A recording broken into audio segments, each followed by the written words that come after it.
right now. We're usually out for weeks at a time. We'll go to the grocery store and really stock up before we go out. But fruit and I swear we do the whole deal. But when we're out for 2 days, it's beer and oatmeal. Sure. I mean, what do you need? I mean, right now we're in Dallas-Fort Worth, so you're close to home anyway. Right. And everybody still live here at the house?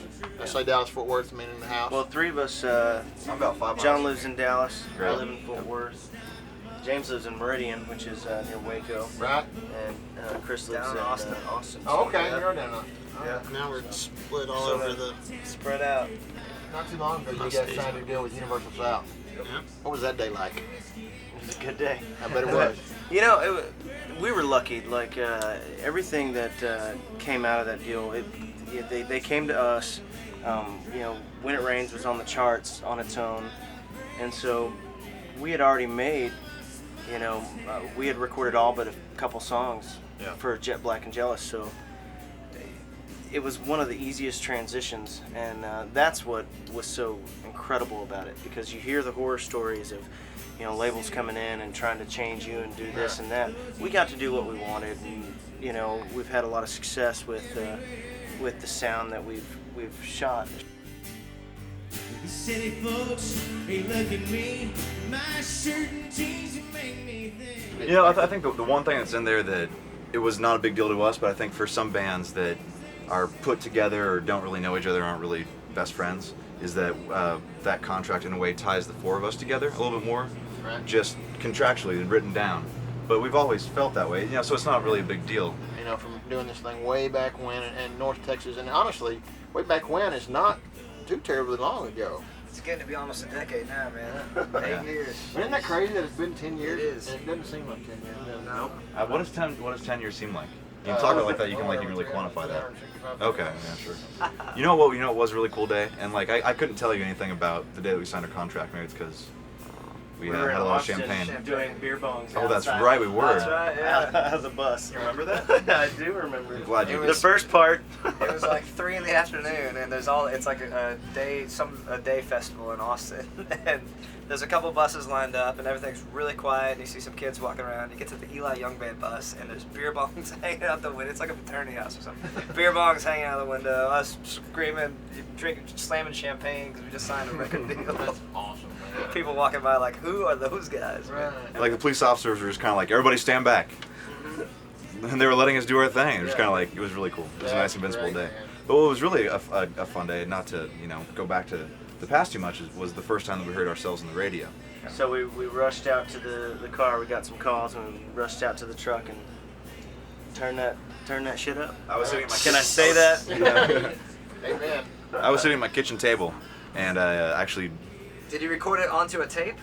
a tape deck, just like that one over there. Excellent. I recorded onto it. I had the radio going, recorded onto a tape deck. And looking back, why would I want a recording of my own song on the radio? Of course you would. But it was. Yeah, but it was cool. It Yeah, was, I mean- and I was sitting there by myself, and I just didn't want to call anybody, and it was a really cool feeling, to hear yourself on the radio. Tell me about the phone call you probably got about a week ago that said, hey, you guys need to show up at the award show in about a couple of months because you may be trotting yourselves up on stage. We were in Hartford, Connecticut, on radio tour, promoting Always Love Songs, and got an email in the car. The 4 of us were in a minivan together, totally glamorous, a lot smaller than this. Right. And it was from the label and said, congratulations, you guys are nominated you guys got the nomination for the ACM. And it was surreal. I think everything sort of stood still for a minute. And it was early. It was like 6:30 in the morning. We're about to catch a flight. We're dreading the flight. Yeah. And we hate to fly. We're so we've been traveling in a van, now in a bus. The flying takes it out of us. So we were dreading it, and we got the call right as we were about to pull up to the airport. And We'd be singing at the top of our lungs. You was always in love songs every time. Made everybody. It's so wild being a band that started in Texas that has played the bars and grown slowly and steadily for years and years to even think that maybe we would be nominated for something that big and that kind of mainstream or whatever. That was the most wild part of it, I think. For so long, we've fought and we've struggled, to get the recognition of, hey, you know what, this stuff is just as good as anything else that radio plays, and it can stand up right next to it, and probably 9 times out of 10, given the opportunity, can kick it square in the ass. cool. And I know And you the guys got to fact feel that, the same that way. we were nominated and Randy Rogers Randy? was nominated as well. So it was a Yeah. good day for quite a few. Somebody of us. is tapping on the shoulder of quote unquote Nashville. Yeah. You know, right now. No, we were in Denton, Texas. Yeah, and we went to. Here's the key to the city. On They this actually day, did- from this day Yeah, we forward. were trying to do a tour. We were trying to walk around Denton and do some footage and stuff with the label about talking about old stories of us in Denton and that kind of stuff. And the university actually said, "You're gonna have to put a deposit down for risk management if you want to come onto campus."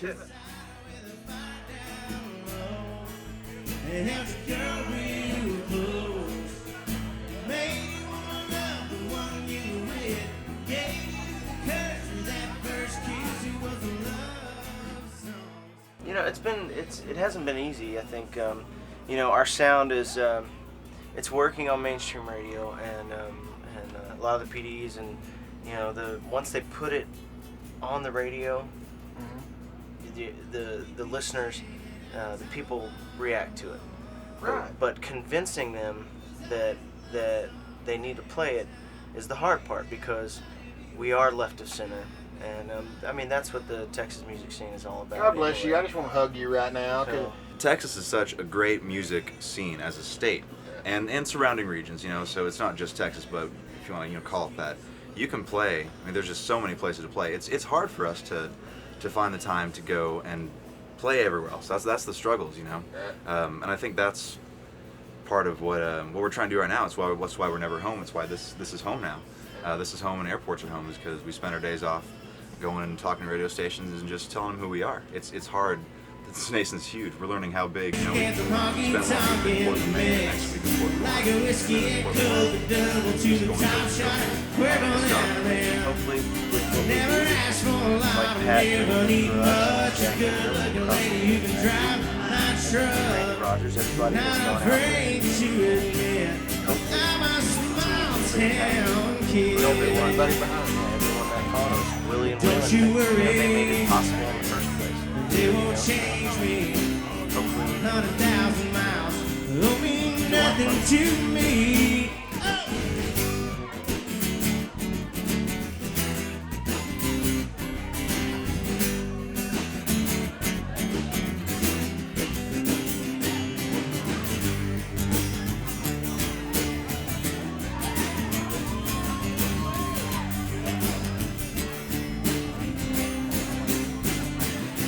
Some small town kid driven by rock music and some honky tonk in the mix. Like a whiskey and coke, a double to the top shot. Jaeger now and then. Never ask for a lot, I never need much. Good looking lady, drive my truck. I'm not afraid to admit I'm a small town kid. I'm a small town kid. Hey! Eli Young Band, yo! Getting Texas right there. All right.